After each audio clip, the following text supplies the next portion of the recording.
તો મિત્રો આજે આપણે 2022નું કટ ઓફના આધારે 2025માં કોન્સ્ટેબલની હમણાં 15 તારીખે એક્ઝામ લેવાય એ કટ ઓફની સાથે આપણે વાત કરીશું કે જનરલ વાળાને બિન હથિયારીમાં ક્યારે લાગશે, હથિયારીમાં ક્યારે લાગે અને એસઆરપીમાં ક્યારે લાગે. બરાબર.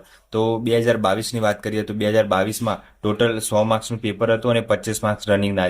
125માંથી આપણે જનરલ વાળાને 90 માર્ક્સે લાવવાના હતા. બરાબર. જ્યાં બિન હથિયારીની વાત કરીએ, બિન હથિયારી સૌથી સારામાં સારી જોબ કહેવાય છે કોન્સ્ટેબલમાં. તો બિન હથિયારીમાં પુરુષોને 90 અટક્યું હતું. બરાબર. અને મહિલાઓને 72 અટક્યું હતું. એટલે તમે જોઈ શકો છો કોમ્પિટિશન કેટલી ઓછી છે મહિલાઓની. 72 અટક્યું હતું. બરાબર. 125માંથી 72.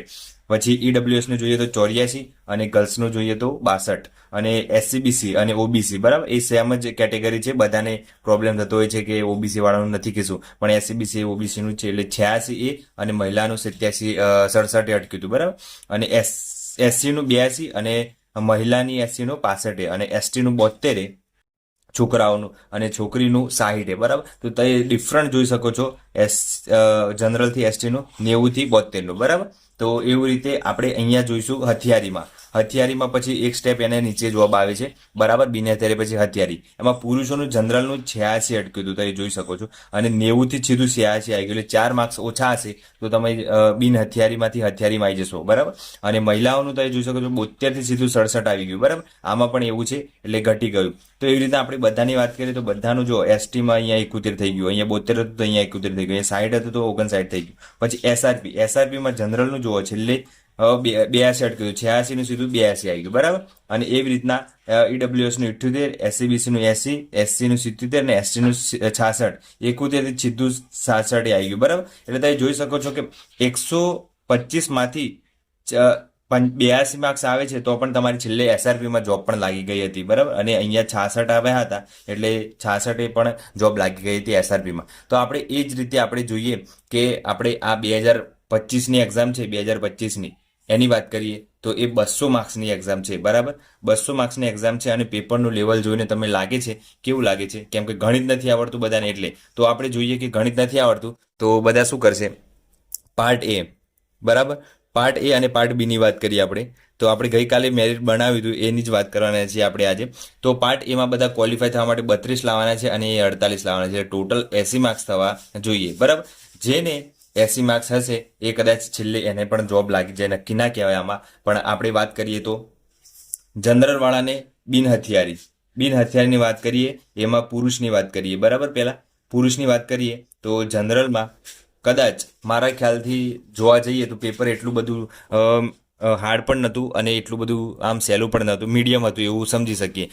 જેને ગણિત નહોતું આવડતું એના માટે હાર્ડ હતું એટલા માટે. તો જોઈએ તમે તો જનરલ વાળાનું મારા ખ્યાલથી 100 છેલ્લે 110ની ઉપર હશે, 110 પ્લસ. મારા ખ્યાલથી 120 રાખીએ આપણે. બરાબર. 120 હશે તો એમ સમજી લેવાનું કે બિન હથિયારીની જોબ છે એ પાક્કી. બરાબર. બિન હથિયારીની જોબ છે એ સૌથી સારામાં સારી છે અને સારામાં સારી બિન હથિયારી જોબ જનરલ વાળાને 120 આવશે તો વાંધો આવશે નહીં. અને ગર્લ્સની વાત કરીએ. બરાબર. તો ફિમેલની વાત કરીએ તો ફિમેલનું છે એ જનરલમાં મારા ખ્યાલથી બહુ વધારે પેલું એ નહીં થાય. ફિમેલમાં છે એ તમે જોઈ શકો છો કે 100. બરાબર. 100 હશે ગર્લ્સને તો વાંધો નહીં આવે મારા ખ્યાલથી. ગર્લ્સમાં 100 હશે તો વાંધો આવશે નહીં. તો આપણે જોઈએ કે હવે જનરલનું તો વાત કરીએ, ઈડબ્લ્યુએસની વાત કરીએ. ઈડબ્લ્યુએસની 115ની આસપાસ હશે મેલની વાત કરીએ અને ફિમેલની વાત કરીએ તો એ પણ 100ની આસપાસ જ રહેશે, વધારે નહીં રહે. પછી આપણે વાત કરીએ એસસીબીસીની વાત કરીએ એટલે કે ઓબીસીની વાત કરીએ તો ઓબીસીનું પણ એટલું જ આસપાસ રહેશે. જો મેલનું છે એ આસપાસ 110ની આસપાસ રહી શકે છે અને ફિમેલનું છે એ 95ની આસપાસ રહી શકે છે. બરાબર. અને એસસીની વાત કરીએ તો એસસીનું છે એ થોડું વેટ થોડું વધારે હોય છે તો એ 115ની આસપાસ રહી શકે છે મેલની વાત કરીએ તો. અને ફિમેલની વાત કરીએ તો ફિમેલનું છે એ 92ની આસપાસ રહી શકે છે. પછી એસટીની વાત કરીએ તો એસટીની વાત કરીએ તો આપણે 100ની આસપાસ રહી શકે છે મેલની વાત કરીએ તો. બરાબર. અને ફિમેલની વાત કરીએ તો એ ફિમેલ પણ વધારે રહેશે નહીં, મારા ખ્યાલથી 90ની આસપાસ રહેશે. બરાબર. તો તમે જોઈ શકો છો બિન હથિયારી છે એ આટલામાં મળી જાય છે. બરાબર. તો આપણે જોઈએ હજી તો આ વખતે તો હથિયારી પણ છે. હથિયારી જો બિન હથિયારી, બિન હથિયારીની વાત કરી દીધી, હથિયારી છે, પછી જેલ સિપાહી છે અને છેલ્લે એસઆરપીએફ છે. બરાબર. તો આ 4 જોબ છે એમાંથી આ છેલ્લે આપણે જોઈએ તો આમાં 120 થી એસટીનું છેલ્લે 100. બરાબર. અને હથિયારીમાં જોઈએ તો આપણે જનરલનું જોઈએ તો મારા ખ્યાલથી 110 થી અહીંયા જોઈએ તો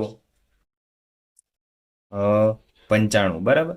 અને જેલ સિપાહીનું જોઈએ તો 100 થી જનરલનું, જનરલ 100 થી 95, છેલ્લે એસટી છે તો છેલ્લે 90ની આસપાસ. અને એસઆરપીમાં છેલ્લે 95 થી છેલ્લે અહીંયા 85 પણ જો હશે એસટી વાળાને તો પણ જોબ લાગી જશે, બરાબર. જો 85 માર્ક્સ હશે, ક્વોલિફાય થયા હશે તો પણ છેલ્લે જોબ લાગી જશે. એટલે એવું નહીં સમજવાનું કે નહીં લાગે. તો આપણે એટલું ધ્યાન રાખીએ કે જો આપણે આ વાત કરી, હવે આપણે હથિયારીની વાત કરીએ. હથિયારીમાં જે જનરલ, પછી ઈડબ્લ્યુએસ, બરાબર, પછી એસસીબીસી એટલે કે ઓબીસી, પછી એસસી અને એસટીની વાત કરીએ તો જનરલ વાળાનું છે એ મારા ખ્યાલથી આપણે એટલું બધું વધારે નહીં જાય, 110ની આસપાસ હશે તો હથિયારીનો ચાન્સ ખરો. પછી ઈડબ્લ્યુએસની વાત કરીએ તો 105, 107ની આસપાસ હશે. પછી આનું પણ 110ની આસપાસ, એસસીનું 105ની આસપાસ, એસટીનું 100ની આસપાસ હશે તો લાગી જશે. એ રીતના ગર્લ્સમાં પણ એવી રીતનું રહેશે, બરાબર. વધારે કંઈ એટલું બધું રહેશે નહીં. ગર્લ્સમાં 100ની આસપાસ હશે તો પણ હથિયારી છે જોબ લાગી જશે, બરાબર. એમાં ઈડબ્લ્યુએસ આવી ગયું. ઈડબ્લ્યુએસમાં પણ 97ની આસપાસ હશે તો પણ લાગી જશે. અને 95ની આસપાસ છે એસસીબીસી ઓબીસી વાળાનું લાગી જાય.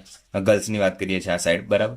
અને પછી એસસીની વાત કરીએ તો 100ની આસપાસ હશે તો લાગી જશે ગર્લ્સમાં. અને એસટીમાં જોવા જઈએ હથિયારીમાં 95ની આસપાસ હશે તો પણ ચાન્સ ખરો. તો આ રીતના જે છે એ બધું મેરિટ ડિસાઇડ કરતા હોય છે. આપણે 2022ના આધારે આપણે જોઈએ તો હવે છેલ્લે છે એ જેલ સિપાહી છે. જેલ સિપાહીમાં પણ એવી રીતનું હશે, બરાબર. 100ની આસપાસ હશે જનરલ વાળાને તો પણ લાગી જશે, બરાબર. અને એસઆરપીમાં છે એ ગર્લ્સ હોતા નથી તો છેલ્લે જો જનરલ વાળાને, જો અહીંયા આપણે જોઈએ કે જનરલ વાળાને છેલ્લે 82 માર્ક્સ હતા તો પણ જનરલ વાળા લાગી ગયા હતા. તો આ વખતે પેપર થોડું લેવલ વાળું છે અને પાર્ટ એ અને પાર્ટ બીમાં ક્વોલિફાય પણ થવાનું છે.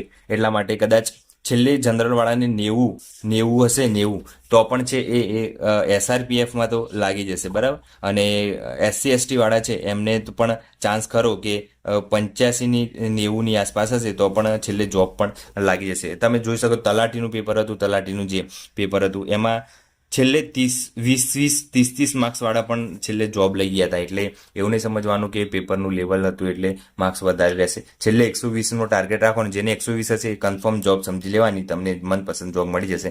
અને વિડીયો ગમ્યો તો લાઈક, શેર અને સબસ્ક્રાઇબ કરી દેજો.